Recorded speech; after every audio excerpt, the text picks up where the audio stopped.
Um, okay, awesome. Well, I'm excited to be here today on Friday, April 10th. It's about 3 weeks ish into quarantine for myself in Nashville, and I'm sitting here with my friend Luc Hudson, who is a toy designer based in London. And Luke and I met several years ago when I was living in London for a summer through a mutual friend, Kate Dean, who's a reverend, which I always love that story about how we met because it's so kind It's of quite weird and random, but yeah, kind of ironic. So anyway, thank you for being here today and joining my us. pleasure.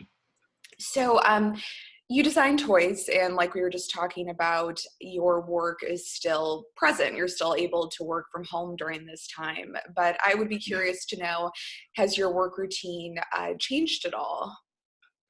Yeah, I mean, we're very lucky to be able to still work. I work for a very small consultancy, so we're used to being in the same office together, myself and my business partner. And at the moment, due to lockdown in the UK, we're working from our home studios. So it's quite unusual that we're not with each other 24/7 because we tend to work in a very collaborative way. We divide projects down the middle and discuss them throughout. So that's a little bit weird to get around, but we're teleconferencing a lot more, even though we're in the same town. We're not physically together, so we're getting used to doing that and spending more time on the phone. And so I guess in a way, there's more dead time in what we're doing because we're not working whilst we're talking. We're either doing one or the other, but we're very lucky to be able to continue to do what we do, and partly that's because a lot of our clients are overseas, so we're used to video conferencing and working remotely from our clients. So yeah, it's not too much of an adjustment compared to what lots of other people are going through at the moment. So we're very lucky. Are you working on any interesting projects right now that you can talk about, either work related or non-work related? I remember when Um, I first met you, I was like, I've never interviewed a toy designer before, and I'm someone that yeah, loves toys we're and quite a collects rare toys. breed. Yes, you're a rare breed. Yeah, I can't really discuss what we're working on live work, our Sure. commercial stuff, but I tend to always have some creative project on the bubble in the background. So once I finish my work for the day, I tend to sit and I'll either be, I'm in a band, so I'm either working on music for the band, and at the moment that's a bit of an issue because obviously we can't rehearse together. So Mm. we're all kind of working on little bits and pieces of songs, but I'm also working on a music video for the band at the moment.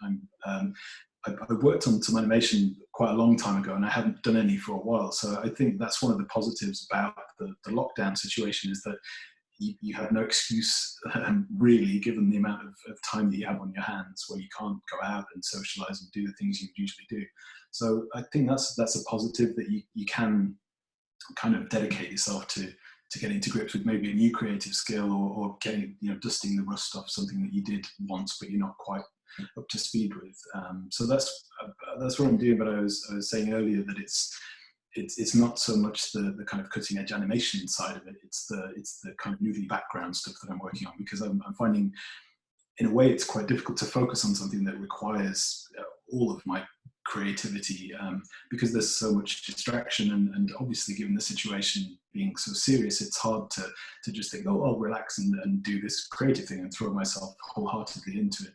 And I think, we were talking earlier, a lot of friends are saying similar things, that they're either being more creative than they would usually be. Perhaps they don't have a creative job, but they're finding that they're doing creative projects to fill the time whilst they're at home, or they are creative and they're struggling to tap into what is usually quite effortless. And I think that's partly because of the amount of distraction, and obviously the terrible situation that the world is in at the moment. It's very hard to switch off from that and just think, oh, well, I'll do something really frivolous. So there's a balance, definitely. There's a bit of a juggling act between, I guess, the pressure to feel like you should be creative because there's all of this time stretching ahead of you, but actually the reality of making that work is something quite different for a lot of people. So yeah, I'm sure we'll find a way somehow, but at the moment it's also new and surreal, that I think there's a period of adjustment that everyone needs to go through to get used to, how the world is at the moment, how life is at the moment. Oh, totally. Well, and it was like I was saying to you earlier, I mean, I agree. I'm a very sensitive person, and I mean, I try to listen to the news, but also kind of monitor how much I'm consuming. And it is difficult, I think, for creative people to just switch off the Yeah, tragedy that's happening in the world. And like you said, go and, just, I'm going to create something, really beautiful or, fantastical. yeah. I mean, do you find that as well?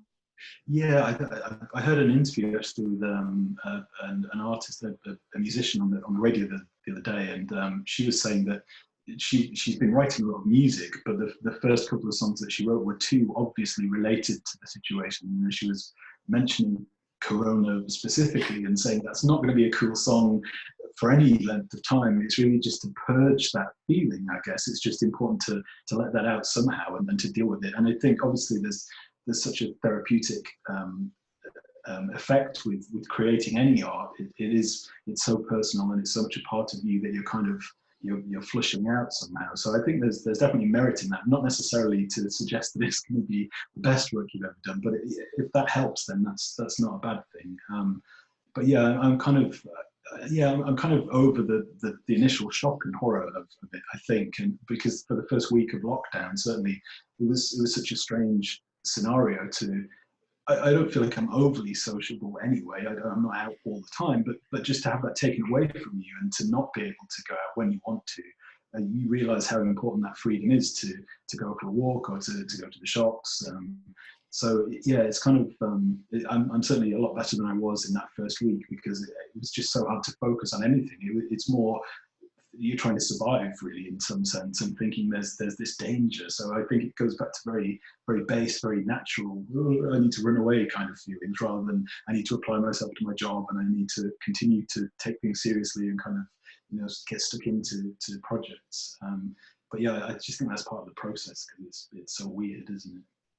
Well, it is weird, and it was funny because I knew I was going to be speaking to you today. Earlier this week, you popped into my head because I had another interview with another British friend in London, and he said something along the lines. I thought this was like brilliant. I never thought about it. He said, "Don't you feel like a little kid?" I said, "Well, I always feel like a little kid." And he said, "No, I mean," he said, "we're like." On lockdown, we're like at the mercy of this thing, it's like the Yeah, yeah. big bad like government is saying, you have to stay inside. And so that's just what I keep thinking about more than ever is I'm like, yes, the taking away of freedom and sort of being at the mercy of what's happening does make me feel like, yeah, like a 4-year-old or something. Yeah, definitely. I think you very quickly move away from being told what to do or feeling like you need to be told what to do. I mean, so obviously with work, there's a degree of a client asking for something and you hoping that you get that right for them and providing for them. But I don't think that's the same as being told you're not allowed to leave your home. It feels like a very scary state of affairs, even aside from the terrible illness that's associated to it. I think just the idea that your government could lock you down and could keep you in your home if they wanted to, it is really difficult to get your head around. When we live in very free parts of the world, we're very lucky that usually obviously that's never on the cards. So I think the fact that can happen in places that feel very civilized and usually very open and with a very low level of security from the powers that be, I think it is particularly striking, isn't it? And it hits particularly hard. But yeah, it's an interesting way to look at it. That it's like being a kid again, because I mean, there are so many children who are locked in, so it's like it's doubly amped up for them. They're being told what to do by their parents, and we're being told what to do by the government. So yeah, it's a very strange and probably a unique scenario. I mean, hopefully this never happens again to this extent, But I think certainly in this lifetime, this generation, it's certainly strange times. Well, and you'll find this interesting. I did 2 interviews with kids yesterday because that was, I'd sort of like polled my audience and they said, you should interview some kids about how they're Yeah, handling yeah. this. So I thought, perfect. I know a couple of kid actors, at least they'll be comfortable on camera. So I interviewed a 9-year-old, a 12-year-old, and then a 17-year-old, so kid-ish. And It's great. They all seemed like they were handling it really well. And I was thinking Yeah. about the significance of your job right now, designing toys, and how, I mean, grateful parents are probably for that right now, and anything that would, keep their kids occupied. Because one of the funniest things, the one kid said was, I said, how are your parents handling this? And she said, they want to go back to work. Like, I'm sure. Yeah, definitely. I'm sure they're not alone in that. Yeah, I mean, it's interesting the impact on the toy industry, because I think in the short term, sales are certainly down for toys, but they're way up for games, because so many families are suddenly together for long stretches of time, when games are usually a more sociable pursuit than playing with toys. And I think the negatives for toy sales at the moment are obviously that the physical shops are closed, so there are online sales, but so much of toy design is designing with collecting in mind, or it's designing with the idea that my friend has got this character, so I want this character. It's that kind of cumulative effect with toy purchase. Whereas with a game, you might buy one game and you keep that for however long and you play it repetitively. With toys, it's like you want to inject the new characters or the new elements to the toy line to your collection. So I think in the short term, that's the difficulty, is that kids aren't playing together. They're in their separate homes, so they're not coming to school and going, "Hey, check this out! I've got this really cool. This is the latest. This is I've got this one. Oh, that's so cool. I need to go and buy another one." There isn't that sort of pester power that comes from the kids to the parents or the guardians that is like, "Oh, my friend has got this, so I need to get one of those as well." That's what's missing from the sales of toys right now. I think kids are playing at home with whatever toys they happen to have, and also they're not going outside, so it's not outdoor play necessarily. It's all indoor and very small scale.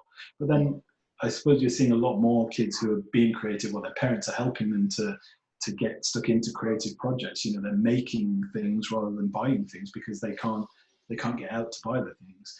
And the other factor, I suppose, is that a lot of parents are struggling because they can't work at the moment. So there's that. They're not buying so many toys because they don't have the money to buy the toys. So yeah, there are pros and cons, certainly. I mean, there are a lot of negatives potentially in the short term for the toy industry, but at the same time, everyone is still creating new products. They can't afford to stop making things because we can't do what we usually do with them.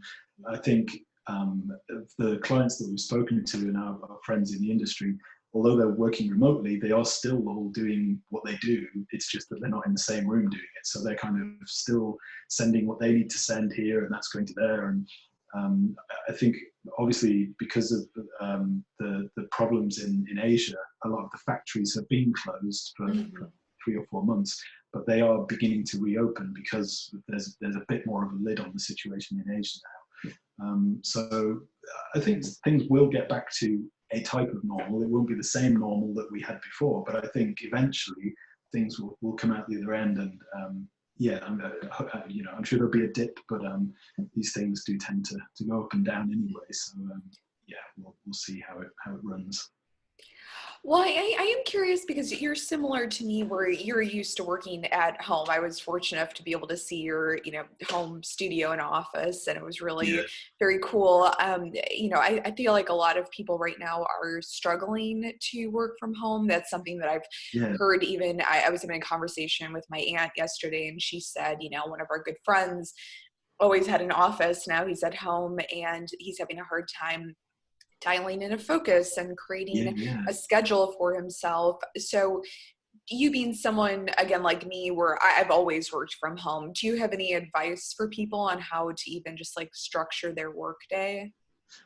I guess it's kind of difficult. I mean, we have a studio space which is not where I live, um, and I guess the main difference for us is just physically not being in the same room. And I know that's an issue for anyone who works in an office environment and they're suddenly, isolated. And I mean, it's even the social side that you may be lonely because those friends that you have at work are your main, social contact during the day and even outside of work. But I think it's just important to try and overlay your usual working day onto the fact that you're at home. So I think there's a lot of people will say, oh, I'm going to do the washing up and then I'll put some washing on and I'll, do those little chores and then I'll get to work. But I think it's very important to stick to your day's hours, to start the time that you would usually start in the day and to finish at the time that you would usually finish.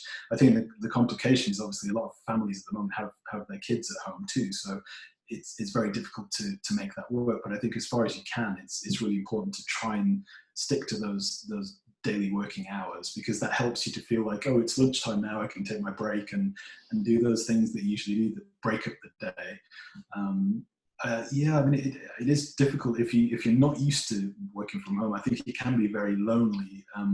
When we first left Hasbro, myself and my business partner, we both left at the same time to start our consultancy, and we had other friends who left at the same time, and they found it very difficult to be creative because they suddenly had to brainstorm alone. They didn't have anyone to bounce the ideas off. So I think that's a real struggle. If you're in any kind of collective creatively, it's very difficult to brainstorm in the same way when it's just you and it's only your train of thought that you're working with. You don't have someone else to chip in and take it off somewhere else.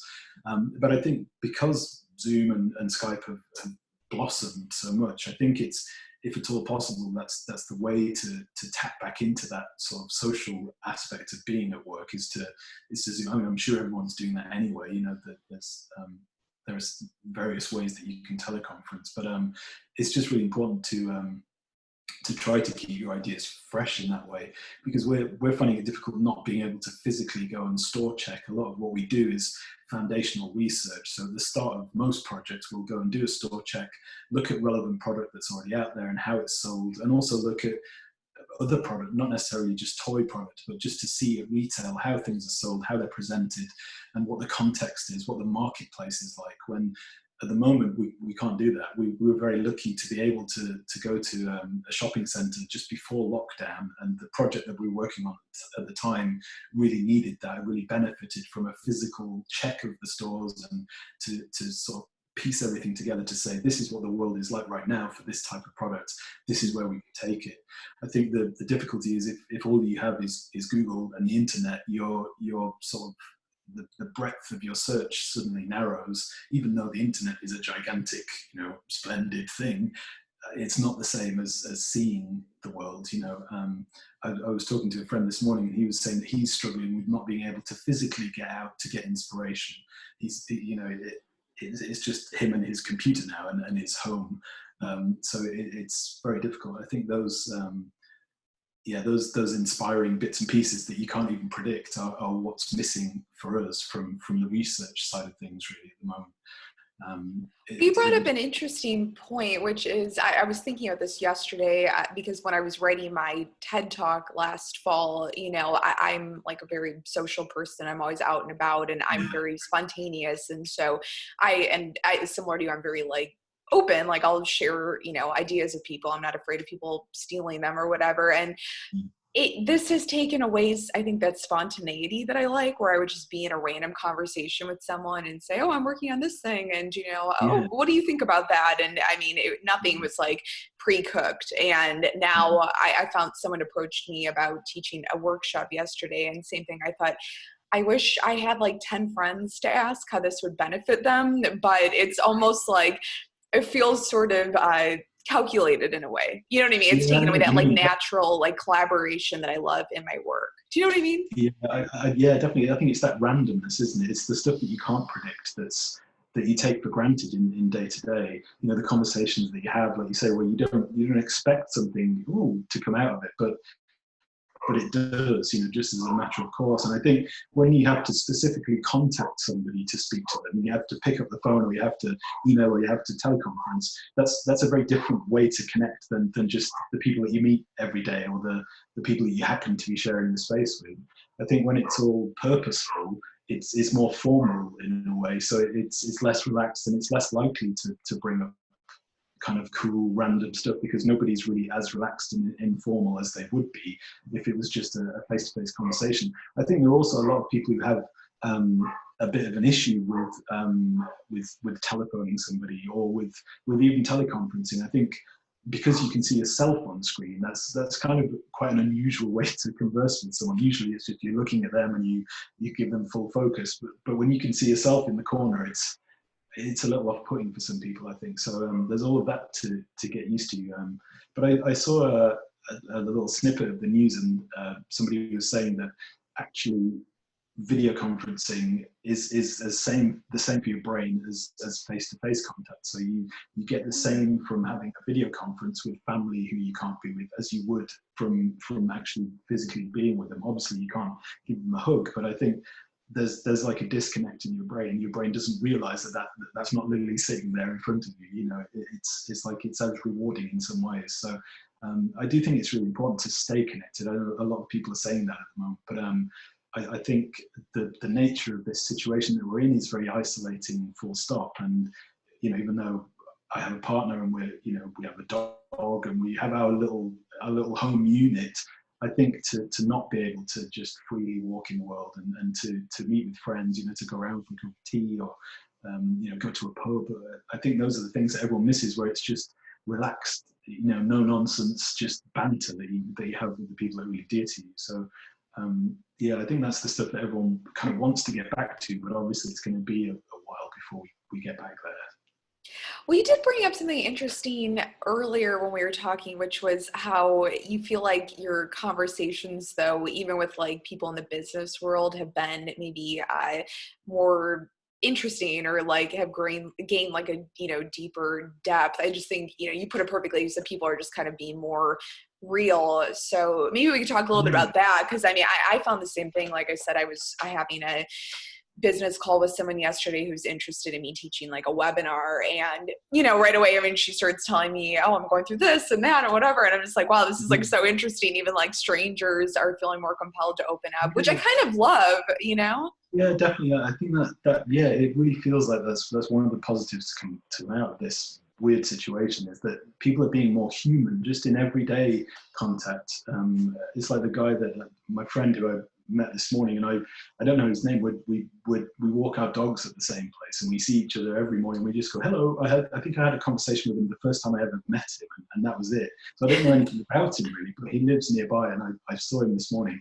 And we had like a 10-minute chat. That's like the longest conversation we've ever had, because usually it's just, oh, hi, we're walking our dogs together. But today we had this nice chat. And I think with clients as well, rather than just, okay, so let's get into it and talk about the work that we're doing, everyone is saying, so how are things with you? Like, how's lockdown? And, you know, I heard this or that. And everyone's being a bit more human, which is really nice. I mean, I know we're not, you know, we don't have to be friends with our business contacts, but it is nice when people are being more human and kind of genuinely concerned about people that they barely know. I think it's nice to know that the world is like that. When you take away the layers of what's really important and get down to the good stuff in the middle, it is that people care about each other. You know, I think yeah, it's nice to know that we're not just working together and being thrown together because we work together. It's like there is a connection there that's human, and is a friendship or some kind of kinship at least that everybody kind of shares, because we're all in it together.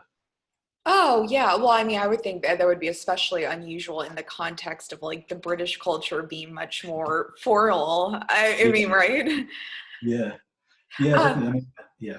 Sorry. oh no, go on. Well, I was just going to say, I think there is that reluctance to talk. You know, if you're in a queue at the post office or something, people won't say anything and they'll just be very formal. Whereas I think now everyone is sharing the fact that we have to queue to get to the supermarket. Or so yeah, I think people are being more patient generally. Where we live in East London, you know, I think people are generally quite stressed. In the normal world, the world before all of this, everyone would be beeping the horns. Whereas now it feels like people are being, you know, just a bit more chilled about everything. I think people have got a better sense of what their priorities are and what's really important to them. So I'd like to think that it's making people a bit more, yeah, a bit more kind of accepting of everybody else. I love that. Well, that would be my last question for you. So I had a great conversation with a friend of mine the other day who's a pretty successful business guy, but he's very like spiritual and, always working on himself. And I said, what's the number one thing you hope comes out of quarantine? And he said, I hope people get their values straight. So I'd be Yeah. curious for you, just based on the nature of what we've been talking about, what do you hope comes out of all of this, just for maybe for yourself and just for the world in general? Because I don't think things will be the same after this. No, and I think it's all wrapped up together, isn't it? I think things won't be the same because people will have this enlightenment that's connected to what's going on right now. And I think for a lot of people, they'll realize how important their family are, and their friends, and how important just the everyday stuff is compared to what they see as important or what they saw as important before. I think a lot of people get wrapped up in their work, and we're very lucky doing what we do that it's a joy. For the most part, what we do is an amazing job to have, and we're creating things that are with a view to making kids happy and making people happy. So that's a nice place to be in the scheme of things. But I think a lot of people who just work relentlessly, or they throw themselves wholeheartedly into their work, they don't really step back and get the time to think what is really important in my life. What is it that I want to achieve by working every hour? And I don't know, and it's not to suggest that we don't work hard, obviously, but I just think there are people who work too hard, and hopefully they're now realizing that that's not everything about their life. So I think just that sense of perspective, I think, is good if people can get that. I mean, I'm finding that with food, because I do the cooking in our house, and at first I was terrified by the prospect of not being able to just go to the shops and get our weekly groceries in. But actually, it's been quite good to get to the back of the cupboards and find things that I would never have used before. To kind of get creative with what we have, and to realise that we don't need quite so much as I would usually buy. You can make things stretch further, and you can be more creative and kind of less wasteful with food. I think all of that is wrapped up in this, that people will realize that they don't need to consume as much, not just food, but buy as much stuff. You don't need as much material stuff to be happy. I think that stepping back and realizing that kind of thing is a real positive to come from this, because there's really nothing else to do than to consider your predicament, and your place in the world. So I think that's kind of a good thing, that people have to take their foot off for a little while. They can't be as full on as they would usually be with work and life. So hopefully that's all good stuff as well. I love it. I'm going to stop recording now.